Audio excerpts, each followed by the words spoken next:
My name is Stephen Otterstrom, and I'm standing in a place that I got to live for 8 years.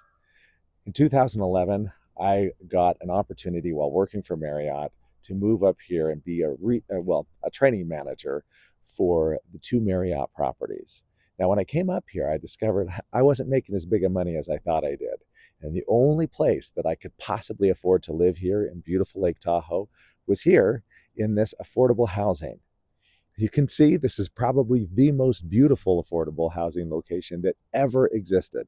We used to see bears out of our balcony.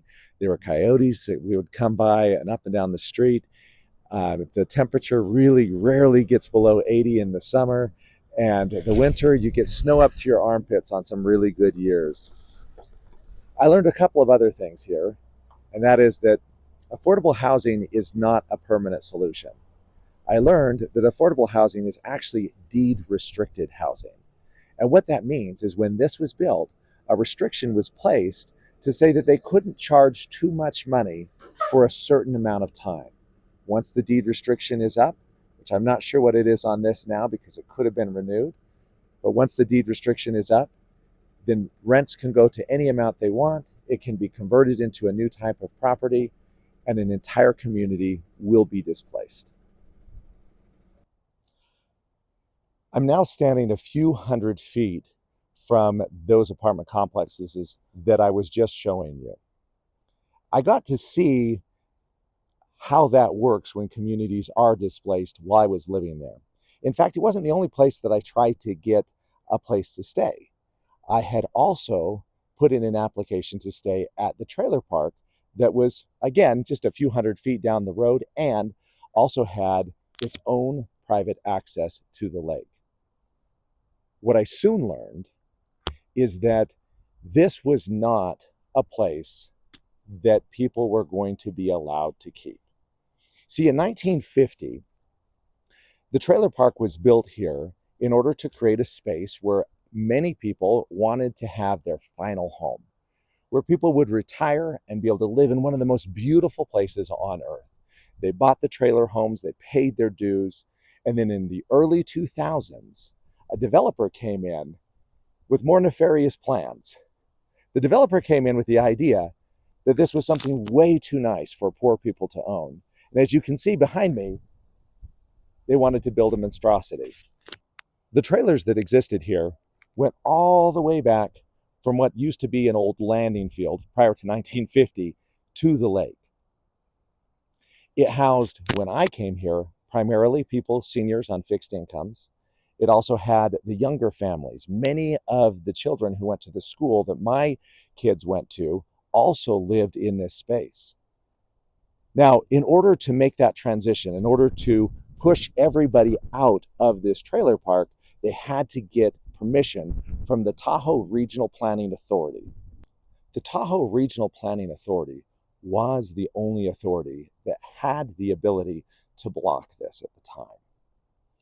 And when they voted unanimously to allow the land to be repurposed and to relocate everyone to make room for multi-million-dollar residences that are only ever used a few weekends out of the entire year, they were quoted as saying that they were not here to protect the people, but to protect the ecology, the wildlife, that they, while they felt the sadness of, while they saw the inhumanity of what was occurring, their hands were tied. There was nothing they could do. Now, it didn't matter that they actually did have to vote. They did have to make a decision. They themselves were the ones who approved it unanimously. But when they're explaining why they'd approved it unanimously, they said it was out of their hands. This is where I learned a little bit about advocacy. That when you have a system that is rigged against those that don't have, if you have an advocate who is there to protect the system, don't be surprised when they say, my hands were tied and I couldn't help you. But if you have a real advocate, they recognize that they're not just there to protect the system, but they're actually there to make sure that the system itself is held at bay when power is used to oppress the most vulnerable. Where I really learned about advocacy was where I worked at the Timber Lodge in South Lake Tahoe, also at the Grand Residence. I worked for both of these. And this is where I discovered that advocacy hurts a little bit. After having worked here for several years, corporate came up with this idea that they would send out a waiver that would make it so that employees would no longer, that they would voluntarily give up their rights to be able to collectively sue. It was a class action waiver is what they're called, and I think right now they're actually illegal in California. But at the time, the Supreme Court had just made it an option, and every organization was doing them. Of course, this is not a union property. It wasn't then, and it isn't now. And because of that, there was no one even to explain what this waiver was about. In fact, they told us not to explain what the waiver was. Instead, they sent it out in a manila envelope to every individual, and they said, take a look at that, sign it, don't sign it, it doesn't matter, because what they didn't tell people is unless they actively opted out of this waiver, this ability to collectively sue, before you say, oh, Stephen, you just wanted them to sue everybody. Keep in mind that when it comes to employment actions, an individual will never have a strong enough action to stand on their own. If they short your pay 30% every single week, it's still not enough to take an action against your employer. The only way that it ever makes sense is when you collectively can come together and file a class action lawsuit. The Marriott understood that. And because they understood that, that's why they wanted this waiver signed. That's why they told us not to explain it. I was in a position, I was working in an HR capacity.